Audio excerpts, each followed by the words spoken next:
it's Kira and welcome to another reading vlog.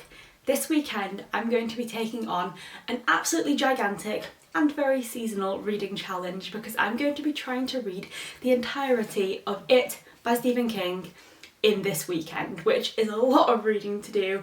Not a challenge that I'm taking lightly. It's something that partially I really want to do and partially I kind of have to do because I'm currently hosting a buddy read of It by Stephen King alongside my friend Mary from the channel Mary Among Stories, which will be linked down below. And we decided that because this is such a gigantic book, we would make it a 2-month long read along where we would start in September and go through until pretty much the end of October, so perfect for spooky season, but also giving people plenty of time so that they don't have to rush or cram in all this reading because it is so big and we know that not everyone has that much time to commit to reading, even if you want to. However, I seem to have forgotten to give myself this courtesy because both Mary and I are very typical for whenever we're part of a buddy read or a book club or anything like that. We're always the last two to finish the book and we just seem to be gluttons for punishment where we just like to take these huge books on and then not give ourselves any time to finish them. However, it does kind of work out, although it's going to be a lot of reading to do, to be something that I'm very excited about for 2 reasons. First of all, it's now very close to Halloween and we are very much within spooky season.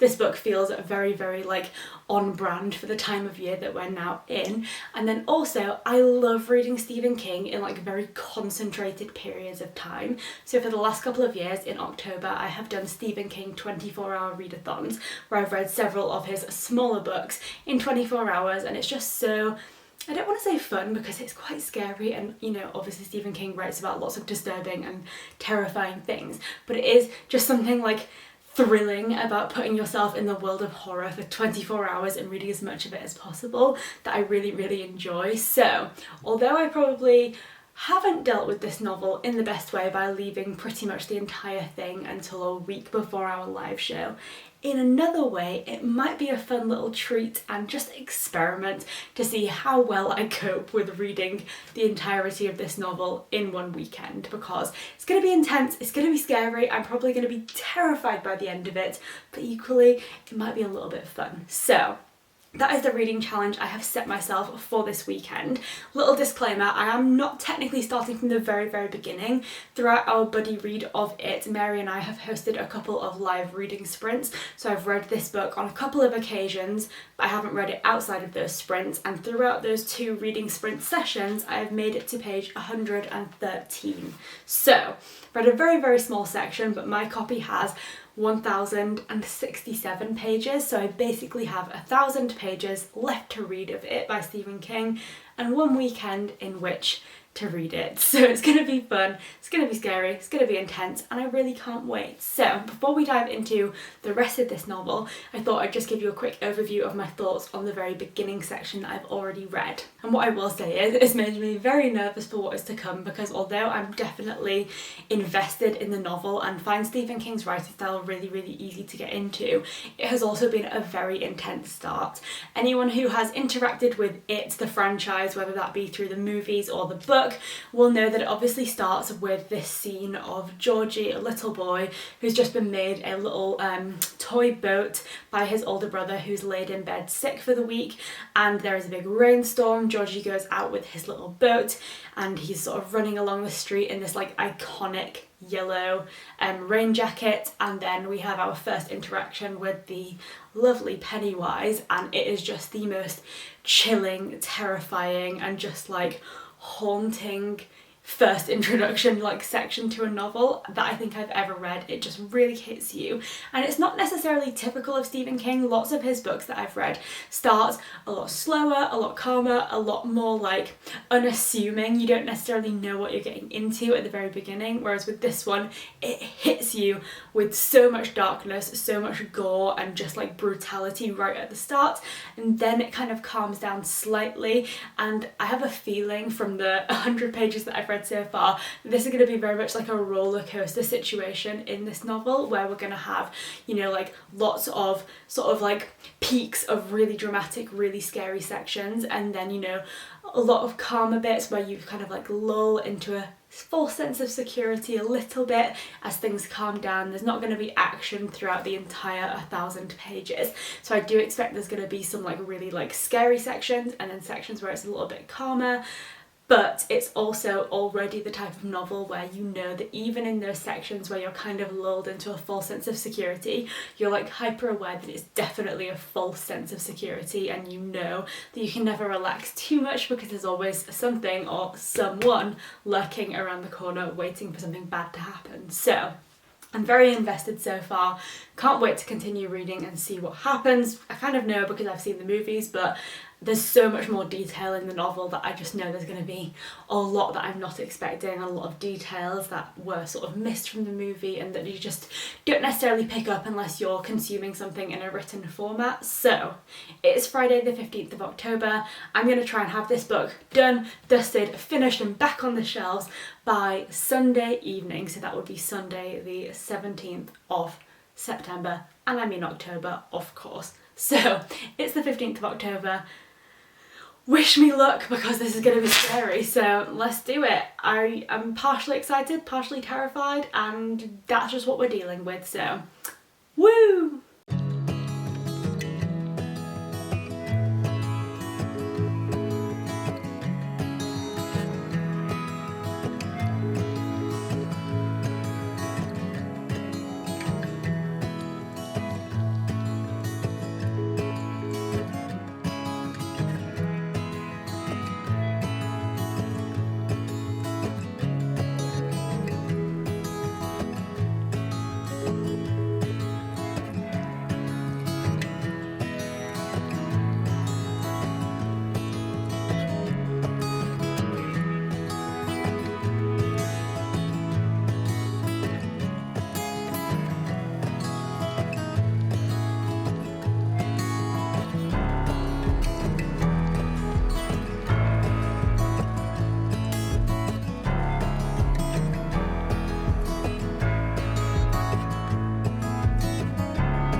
Good morning guys, so it is now Saturday, which makes it day 2 of my mammoth It reading challenge, which so far is going very, very slowly because last night I was so tired after dinner that I decided to go to bed at like 8 p.m.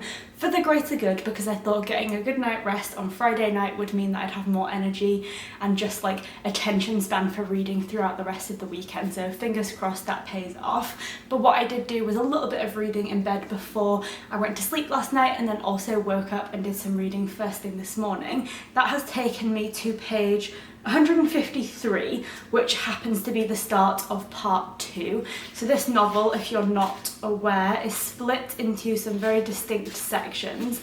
So we have a total of 5 parts, and then each of those parts is followed by a Derry interlude. So that is kind of like a section that sits a little bit removed from the rest of the narrative in terms of it's not as much focusing on the story of our main characters, but instead it's focusing on the history of Derry and the fact that Derry is this like horrible, haunted, cursed place, and it's kind of diving a bit more into the history of that. If anyone has read Misery, I would say that those bits kind of sit like the sections of Misery where you're actually getting the main character's own fiction manuscript, so you kind of like within the text, like separate from it, or Carrie, there are also like excerpts from various different like articles and journals written about the event, so it kind of feels like that, where it's like within the text but also a little bit without it. I was expecting not to find it very interesting because in the likes of like Misery, the parts of the novel that are kind of separate from the main narrative are my least favourite parts, and that still might be the case with these interludes, but I certainly didn't find it boring. It was actually very intriguing and creepy, but also helpful to kind of have that extra context of what's going on and what has happened previously in Derry.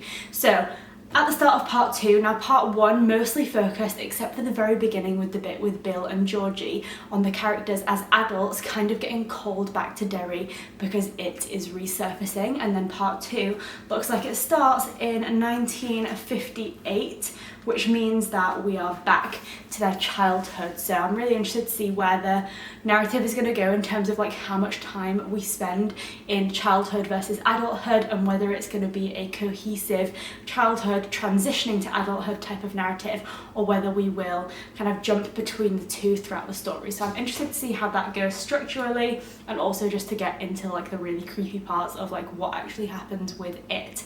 So that's what I'm going to be doing today. However, right now I'm just heading out of the house to get my nails done. It's been a few weeks since I last had them done, and I have no idea what I'm going to come back with on my fingers, so that's going to be fun. I'm going to get my nails done, go and do a tiny bit of shopping in town because I need to film a baking video later on today. I need to get some ingredients, but aside from that, it's going to be a day filled entirely with it.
So it's now mid-afternoon, and I obviously spent the morning getting my nails done, which I'm very, very happy about. I went for like a autumnal speckledy kind of vibe, and I really, really like it.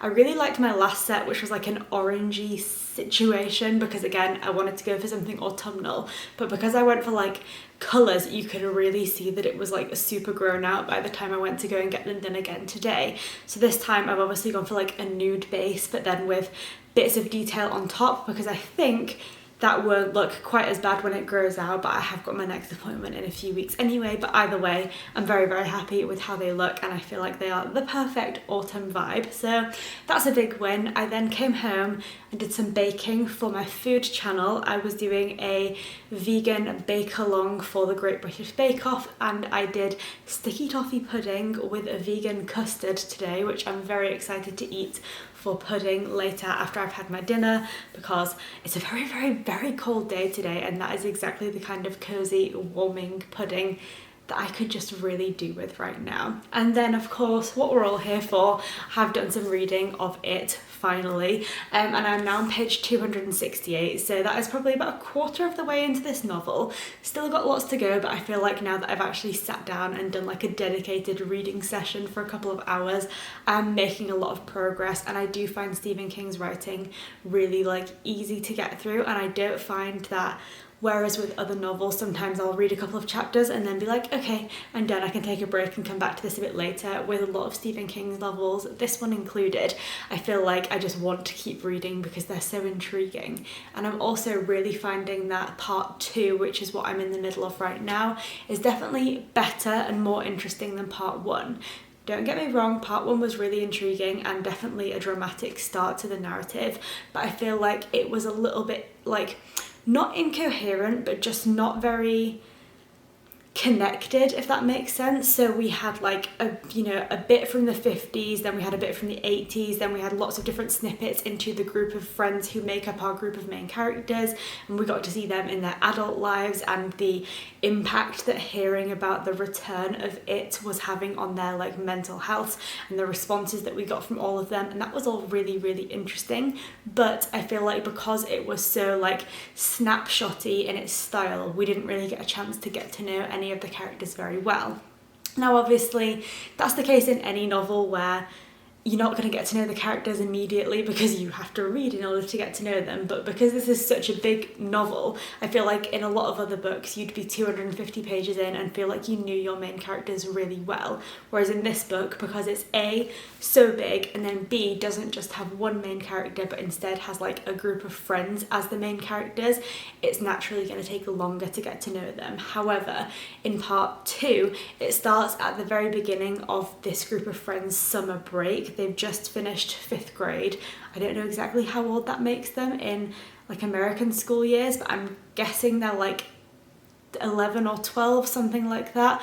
So they're just starting their summer break, and it kind of takes off from there, but immediately it feels like a lot more of a coherent and cohesive narrative that's going to, at least for the next few chapters, kind of follow like a linear timeline, which is really great for helping you to get to know some of the characters.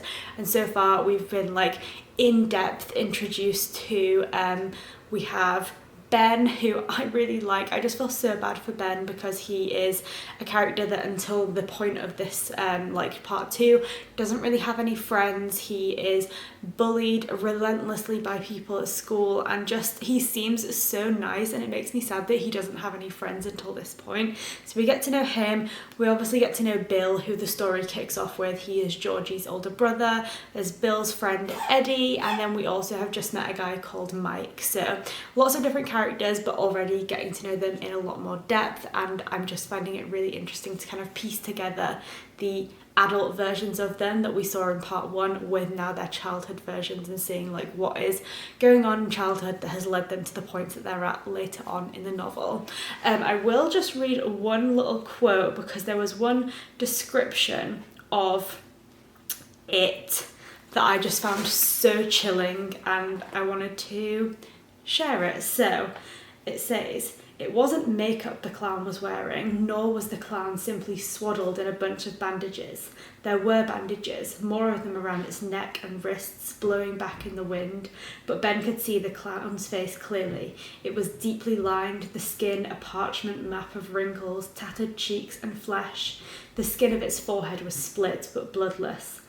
Dead lips grinned back from a maw in which white teeth leaned like tombstones. Its gums were pitted and black. Ben could see no eyes, but something glittered back far in the charcoal pits of those puckered sockets, something like the cold jewels in the eyes of Egyptian scarab beetles. Although the wind was the wrong way, it seemed to him that he could smell cinnamon and spice, rotting cerements treated with weird drugs, sand and blood so old it had dried to flakes and grains of rust." God, I mean, so much detail, but you really do get a picture, and you can see kind of like where the versions of Pennywise that you get in the movies have come from, because Stephen King gives you so much detail about the look. But then what I also found really chilling was like the way that like, you know, smell is used, and that comes up quite frequently with Pennywise from what I've seen so far, in the sense that it's kind of like this really jarring balance of like alluring smells, things that would remind children of fairgrounds, and then just like decay and death and all things bad. And I just think that's so unnerving. So 268 is where I'm at right now. I'm hoping, putting it out there now, so it's currently nearly 5 p.m. on Saturday afternoon. I would like to make it to at least page 500 this evening, although if I could make it to 600 that would be even better. So I'll catch up with you in a little bit when I've done some more reading.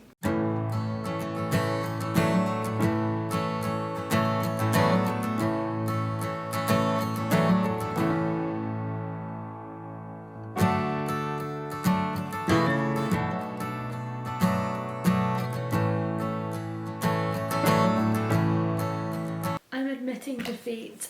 not on the book in general, that is great and I'm really enjoying it, but just on my goal of trying to read 600 pages this evening, because there's just no way that's gonna happen. I am way too tired. Don't know what's wrong with me at the moment, but I just can't seem to get enough energy, and so it gets to like 8 o'clock in the evening and I am just wiped out. So I did just make it to page 445, which was the very last page of part 2. So I just finished Derry, the second interlude, and I'm now at chapter 1 of part 3. So I felt like that was a good place to finish up for the evening, and I was very happy in that last section, in the second interlude, to see one of Stephen King's classic like cross references. I love seeing him reference his other works and just kind of like nod to the fact that they're all in the same universe without really going into too much detail. It happens in Misery, where they mention the Overlook Hotel, and there are other instances as well, and this was another Shining reference actually, because Mike, one of the main characters who is involved in this whole saga, his dad was in the army back in like the 30s or something like that, and his dad is telling Mike a story and references one of his like colleagues, fellow soldiers, which was Dick Halloran, who was the chef at the Overlook Hotel and had like a really tight-knit relationship with Danny, one of the main characters in The Shining. So I just really enjoyed that little nod to one of his other works. I just think it's really fun and I enjoy it. So that was fun, and in general, now that we're at the end of part 2, I feel like I definitely know the characters a bit better, and it's interesting to see their like relationships kind of blossoming, because actually, although a couple of them had pre-existing friendships,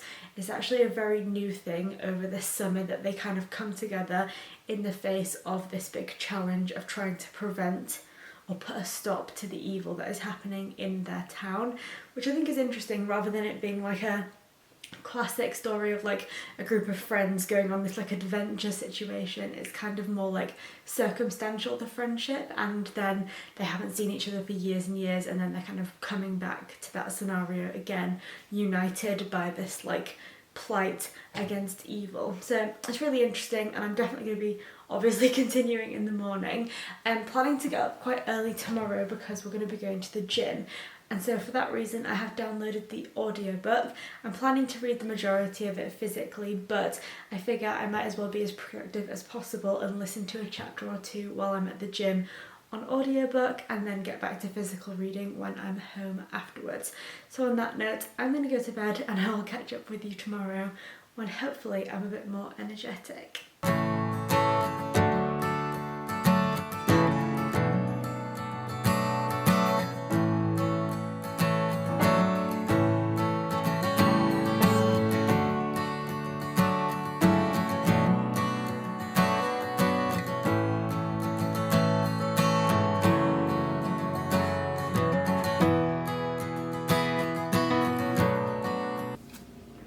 Good morning guys, it is now Sunday, and contrary to my appearance, I have actually already been up and out of the house this morning to go to the gym, but I came home, had a shower, and then when I was deciding whether to put on real clothes or get back in pyjamas, these clothes just looked so cozy because it's raining outside, it's so cold, and hence I'm back in pyjamas and ready for a very, very cozy morning.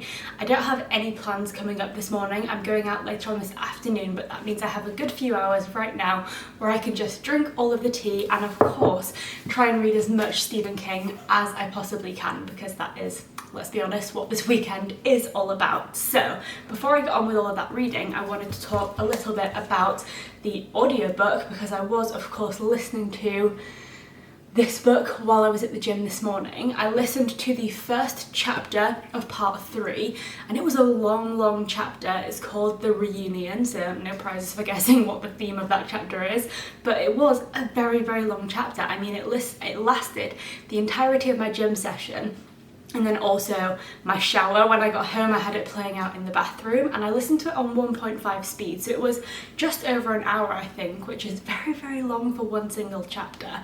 And one thing about this novel that I've noticed is that Stephen King, he's not about uniformity. He doesn't care whether or not chapters can be like 2 pages or 50 pages or even 100 pages. He's just like, this is what I want to do in this chapter. It is as long as it is, deal with it or don't. And that's just what this book is all about. So that was one of the very, very long chapters, but it was a really good one. And just in general, I was very, very happy to find that I really liked the narrator of this audiobook, because I'm sure any audiobook listeners will be able to relate that sometimes you start an audiobook and you just find the narrator's voice really hard to get along with. And you know, it's nothing personal, it's just sometimes the way that the narrator dictates an audiobook just isn't for you, and you never know what you're going to get until you start listening. But with this one, I really like the narrator's voice, and I also think that he is doing such a good job of like differentiating between all of the individual characters, because it's not a fully casted audiobook, it's just one guy narrating every single part. And we have obviously got like 6 main characters each in this group of friends, and I just think to be able to differentiate those characters so distinctly really adds a lot to the listening experience. And so I think I'll definitely be doing some tandem reading this morning where I play the book out loud and then read the physical copy, because I can't choose between them. I really, really like them both, so I'm just going to have the best of both worlds and listen and physically read at the same time, because why the hell not? But the chapter that I just read, The Reunion, it was really interesting, and I think so pivotal. You know, we're in part 3 now, and this book has 5 parts, so this is kind of like the central sort of turning point of the narrative.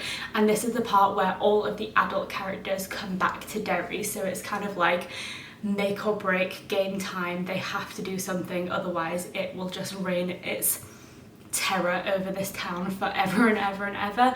And so I think it's really interesting because it starts with, you know, each of them sort of turning up in this town, and you're sort of getting an insight into like each of their journeys towards this situation and like their feelings about being back. And then in part 3 it all kind of accumulates, and you have them all meeting together and finding out from Mike, the one guy from their group of friends who actually stayed in Derry after childhood, what's going on, why they've all been called back. And what's really interesting is that until they each got their call from Mike, they had kind of had this like unconscious amnesia about their childhood, where it wasn't even that they like knew that they'd forgotten about their childhood, but it was just something that had been pushed so far back that it wasn't even an accessible memory. And then when they had this phone call, suddenly everything rushed back. And I just think it's so indicative of the power of Derry. And I think Stephen King, he always does a really good job of kind of bringing life to inanimate objects and places, whether that's like in The Shining, the hotel obviously has its like real power, or in this case we have this town that is like not just a town, but it's kind of like a presence. And I just think this section of showing their like memory loss and it all flooding back to them shows the power of this town, and kind of solidifies the fact that it isn't just a place, but it is like a living, breathing evil thing that is cursed by something. So it's so interesting, and now they're kind of all deciding what to do next and figure out like their action plan. So very, very, very invested. It's so interesting, and I have to say, when I started this novel, I was worried that it was going to be like, is it going to be too much description? Is it going to feel like unnecessarily long? Because there are books that are this long, they definitely don't need to be. But I'm now on page 501, so essentially halfway through, and I can totally see why it's so long, because there is just so much depth and detail. And yet, to me at least, I know there are other people who disagree, but to me it feels necessary, and it feels like it's building the mystery and the tension and the like terror that is needed for what is going to probably be a very, very dramatic conclusion at the end. So it's clear that I'm really enjoying it. I have a morning in which to enjoy the rest of the book, or at least as much of it as I can. And then, as I mentioned, I'm heading out this afternoon. It's my brother's birthday next week, so we're going out for a meal, and I'm heading from York to Leeds on the train for the meal. And so I figure I will bring the book and the audiobook along with me on the train and do some more reading there, because I love a bit of train reading. It's lovely.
because this, albeit wonderful book, is so very dark.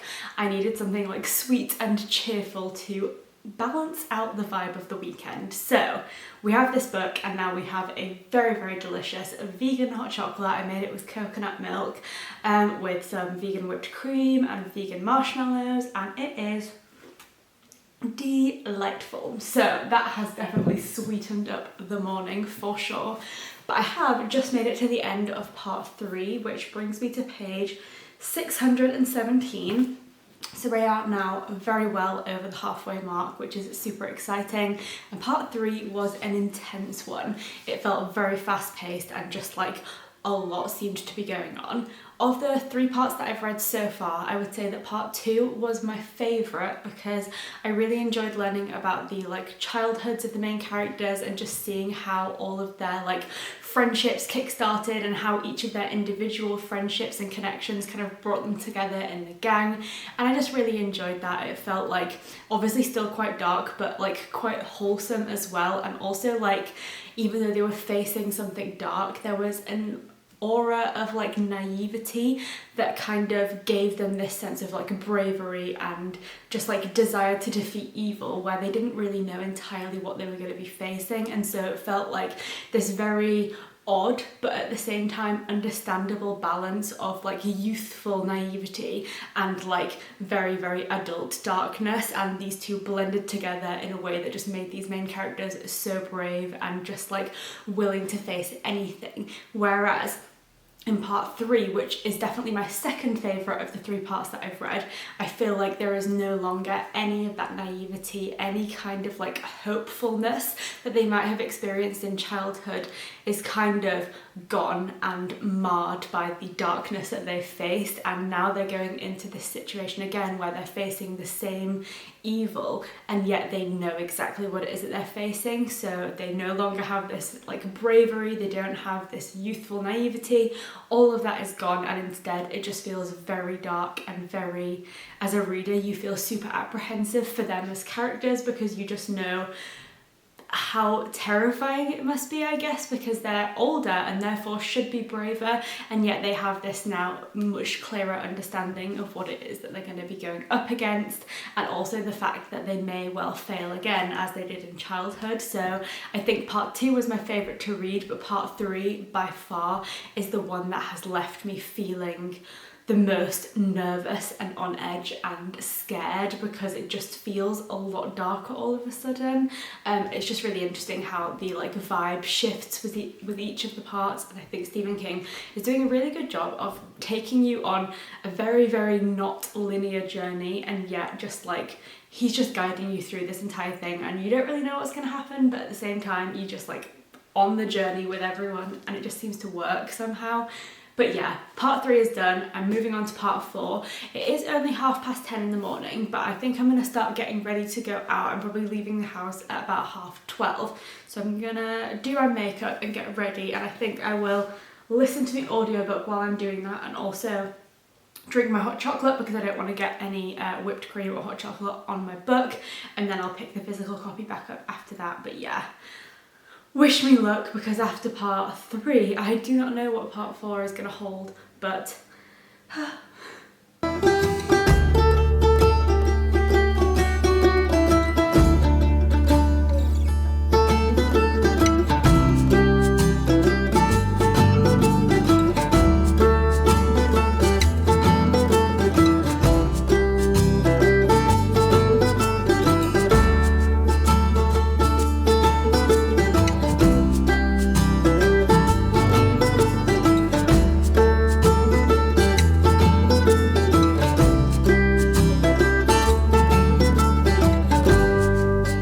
now 12:20, so I'm just about to leave the house, but wanted to give you one final reading update before I set off. I am now on page 727, and it's so exciting to see like how little of a chunk I have left compared to how much I have read this weekend, because I have to be honest, when I went to sleep yesterday on page like 450 or whatever it was, when I decided to give up and give in to my tiredness, I was starting to feel less than optimistic about my goal to finish this book in the weekend, but now I'm on page 727 and I still have like half of the day left.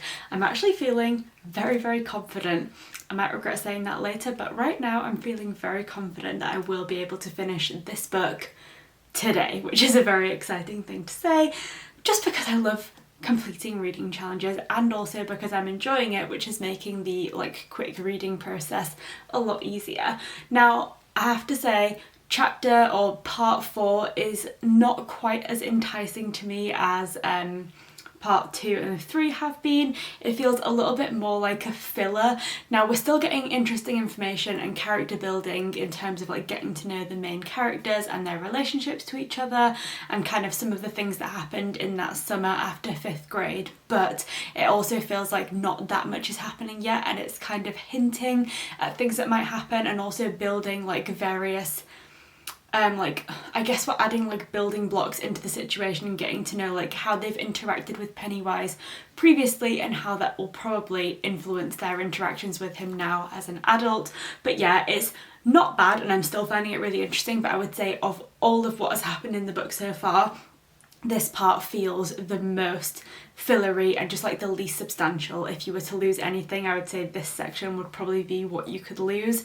But even still, I think it's really interesting to learn about how they're each kind of interacting with Pennywise and sort of understanding like the way that Pennywise functions in terms of taking on a character's worst fears. So obviously like the clown seems to be like the default version of Pennywise, but then we also see like a bird version, we see obviously like blood coming up through drains, we see a werewolf version which sounded actually quite terrifying, and we see him manifesting in lots of different forms in order to terrify his victims as much as he possibly can.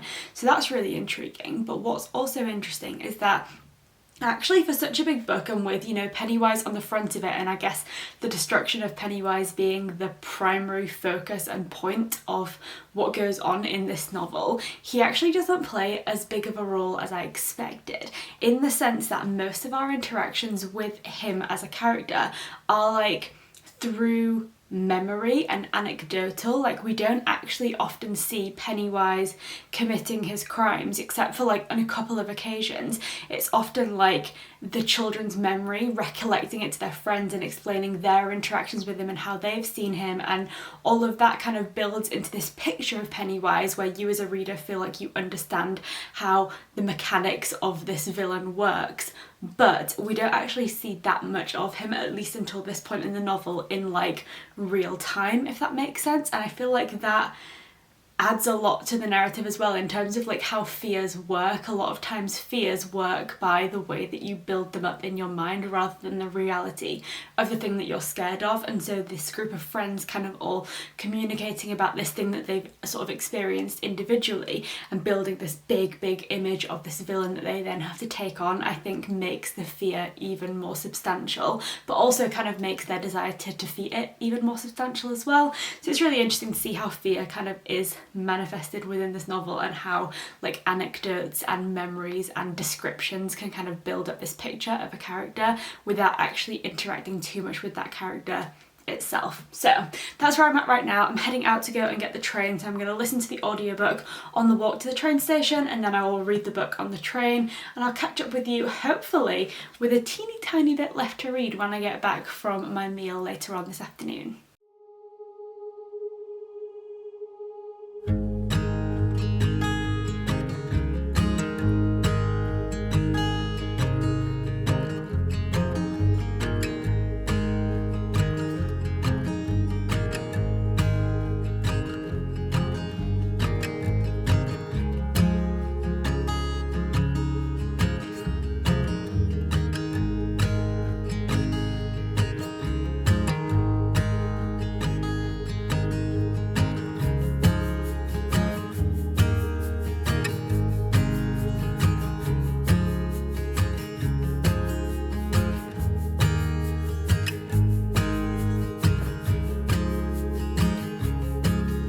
Started getting so dark so early. It is about, oh, it's 5:30. I suppose that's not that early, but it just feels like it's getting dark, and hence the orange glow that I have going on my face. Can't be helped, I'm afraid. But I am now back from the meal that I went to in Leeds. It was so nice. It was at a tapas place called, I think it was called El Gato, and they had really nice vegan options. I got some patatas bravas, some like cauliflower chickpea thing that was definitely the highlight, and then for pudding there was a delicious vegan brownie with some vegan vanilla ice cream, and all around it was a lovely meal. And of course I just find train reading so lovely. I am very glad, however, that I decided to bring both the physical book and the audiobook, because normally on trains I just bring a physical book, but on the train to Leeds from York there was a group of about 15 very drunk men who were so loud, and I think if I'd have just had the physical book I would have gotten really distracted, but because I could wear my headphones and play the audiobook as well, it helped to keep me focused and to block out all of that background noise. And I also just think it was nice to kind of consolidate all of the words with like listening to it as well, and it just felt like it kept me concentrated, and I just really enjoyed it. So that was fun. It's the first time that I've ever really done that tandem style of reading. I hear people say it all the time where they're like, I was playing the audiobook whilst I was reading the physical book, and I've just never tried it. I always just either am reading it physically, or then if I'm out of the house and don't have the opportunity to bring the physical book, then I'll like fill in the gaps with audio and then just switch between the two. But it was actually really nice to do both at the same time. So with that said, I had quite a lot of time to do some reading, probably about an hour or so total between the journeys there and back, and I have made it to page 843, which is also the very first page of part 5. So I am now on the final part of it, and very close to the end in the grand scheme of this gigantic novel. Part 4 was quite dramatic. I feel like there was quite a lot happening, but I do still stand by the fact that I didn't enjoy that part quite as much as 2 and 3. I think I'm not a massive action person, and generally I enjoy like the build up and mystery more than the actual like climax of a thriller, if that makes sense. So I did enjoy part 4 for the most part, except for one bit I'll talk about in a second. But equally, I think when I'm reading Stephen King, I prefer his descriptive, dark and creepy mystery building rather than the like actual scary revelation of horror. So that's just me, but on the whole, I did enjoy part 4, except for in part 4, throughout the book in general, I have felt unnerved, I felt like tense, a little bit scared, a little bit nervous. But although there's a lot of gore, I haven't really felt like disgusted or sickened or anything like that until one part in part 4. It was, let me see if I can find it.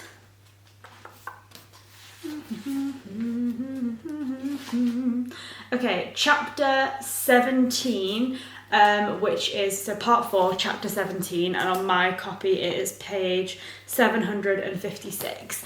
And in this chapter we focus on a character called Patrick Hockstetter, and Patrick is one of the children from the kids' school. He is like a bully and just seems like a very not nice person. He's described in the novel as being like a clinical psychopath, like in the way that he behaves, the way that he views himself and the way that he views other people, and just like his lack of empathy and all of that kind of stuff. And I found it really ironic because I can read about a monster like it and not really feel that much emotion other than like, oh, that's horrible, because you kind of know it's something paranormal, whereas Stephen King has certain characters who are completely within the realms of reality, like Patrick, who can incite more disturbance in me than any paranormal creature because of how unnerving it is to think about, okay, that's not even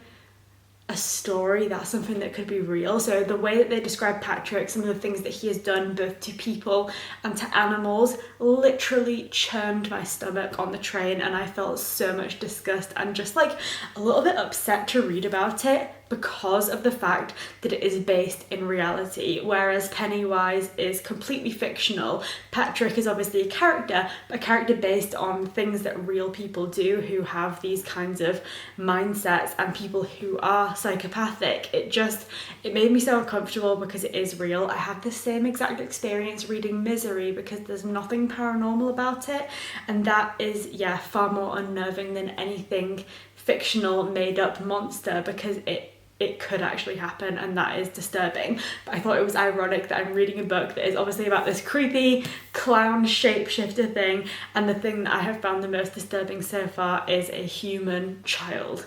But that's where we're at so far. I'm going to get on with reading the last part because I am now so very determined that I will finish this book this evening.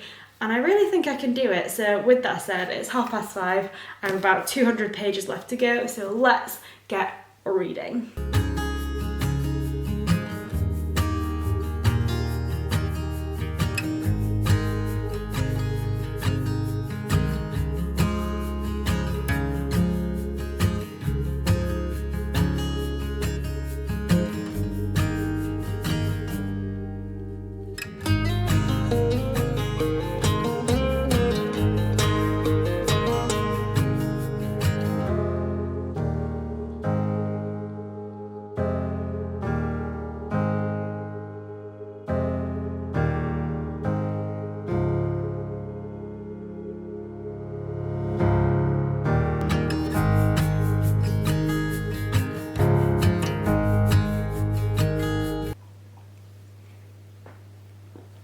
I did it! It is 7:30 on Sunday evening and I just flipped the last page of It by Stephen King.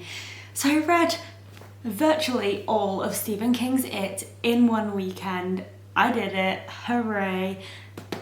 Applause for me because I am so happy to have done it. I really didn't think I was going to after yesterday's pitiful performance, but for some reason today I think by that point I was like fully into the narrative. I was like 400 pages in. I was hooked and also fueled by a desire to meet my target of reading it in one weekend, and I'm very happy to have said that I've completed it because it was a great read. Like, I really did enjoy it. There were certainly elements of this novel that I didn't love as much as other parts, but I mean, you're gonna get that with any book, but especially with a book with so many pages, you're gonna have sections that you prefer to others. But on the whole, I would say it is up there with my most enjoyed Stephen King's. My favourite Stephen King is Misery, and that to me is just perfect, 5 stars. I also really love The Shining, I love Dr. Sleep, I really like The Outsider, and I really like this one as well. But I would say I'm probably going to give this one 4 stars. Now the last section, so part 5, is busy. There is a lot going on, and I think compared to the other sections where there is a much clearer distinction between the past or the childhood, the section that's set in the 1950s, and then the present or the bit that's set in adulthood in the 1980s is really distinct. In part 5 it feels a lot more blended, a lot more muddled, and it's very easy to get lost within the narrative and be like, what's happening right now, because there's so much going on. And for that reason I think I'm just going to take the rest of this evening to just process, first of all, what has just happened in the last part, and then kind of add that into my overall perception of the novel in general. And then tomorrow morning I'm going to do a full-on breakdown of all of my thoughts just to conclude this mammoth weekend of Stephen King reading. But right now it's Sunday evening. I'm planning to get an early night as per usual, but before I do, I think I'm going to have a bowl of sticky toffee pudding, watch some Grey's Anatomy, and start processing that experience because I have a lot of thoughts to deal with.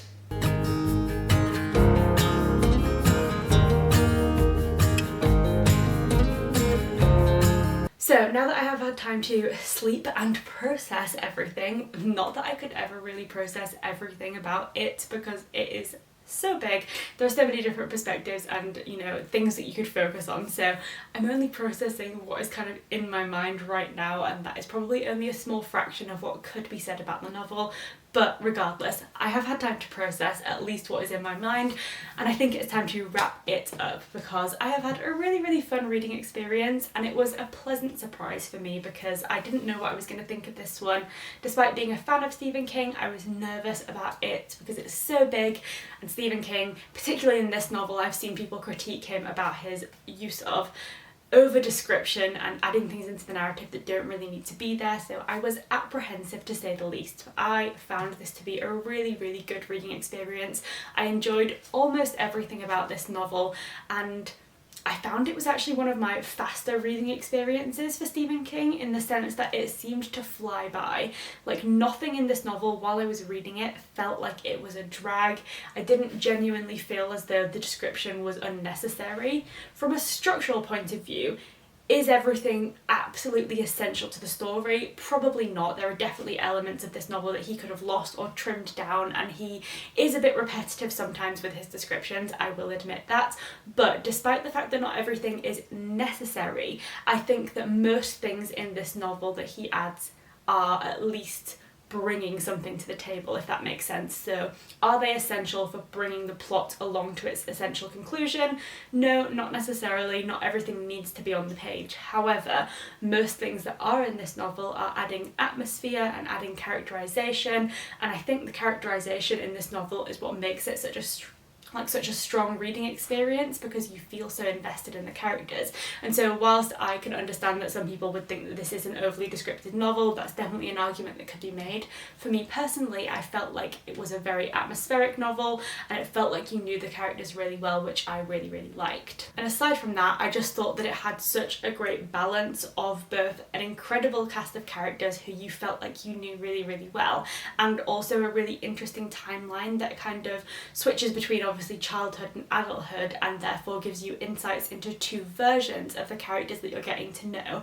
And that constant switch between timelines and that building of characters allows you to constantly feel like you're learning new information about who the characters are and also why they are the way that they are. And I feel like there is just a constant revelation of mystery that is building up this incredible picture. There's a lot of tension, and as I've mentioned, that tension is kind of added to by the fact that you are seeing the naive, youthful versions of our characters, and then the much more jaded characters who are adults and understand what it is that they're fighting against. And so you as a reader, you're so invested in them and you want them to succeed in what they're trying to do, which is defeat an object of evil, and yet you also have this like melancholy in your reading experience because the childhood is always being balanced by the adulthood, and so you know the reality of what it is that they're facing, and so you can see them like so hopeful as children and so like strong in their belief that they can do what they're trying to do despite their fears, and then you kind of know the reality of it.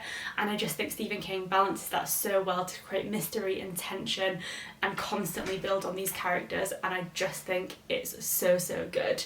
So those are the things that I really liked about this novel. Now, looking at the things that I didn't like so much about it, there are some issues with use of language, which is obviously in context to when it was written, but that isn't necessarily nice to read now as a modern reader. And then the thing that I have issue with most is the portrayal of Beverly Marsh, who is the like one female protagonist in this group of friends, and she's a really great character. I really like Beverly and I think she brings a lot to the novel, but there are a lot of instances where she just seems like she's being objectified by all of the male characters that she's surrounded by. Now, you could argue that that is done intentionally because Stephen King wants to show, you know, some of the issues that female people face in the real world and brings that into his female character, but equally you could argue that that wasn't necessary for him to do that to his one female protagonist, and it's a shame that that is kind of like the path that he chose to go down, or at least that's my interpretation of it, particularly in the way that the childhood section culminates in a scene where Beverly is just completely objectified by all of her male friends, and it's just disturbing to read, to say the least. That was probably the thing that I hated within this book, because it was just awful, disgusting, and it felt unnecessary. And that would probably be the one instance in this novel where I would say that there was a scene or a section that did not further the plot because it wasn't necessary at all and was just disturbing to read. So that would be my negative takeaway, but on the whole, really enjoyed this reading experience. So I guess the real takeaway is I would definitely recommend this book. I had a really fun time reading it. It felt like the perfect book to read throughout spooky season, especially given that I haven't been reading as much as I would like to lately, so at least I had the opportunity to read one very spooky Stephen King novel, and I ticked this one off my TBR, and it's been on there for a very long time. So positive takeaway in the end, I really enjoyed it, and I'm super glad that I have finished it by Stephen King. That feels like such a monumentous achievement. So thank you so much for watching. If you have also read it, I'd love to know what you thought of it, whether you liked it, whether it's your first ever Stephen King or whether it's one of many. And if you haven't read it, I'd love to know if this has inspired you to maybe pick it up. So thank you very much for watching, and I'll see you next time.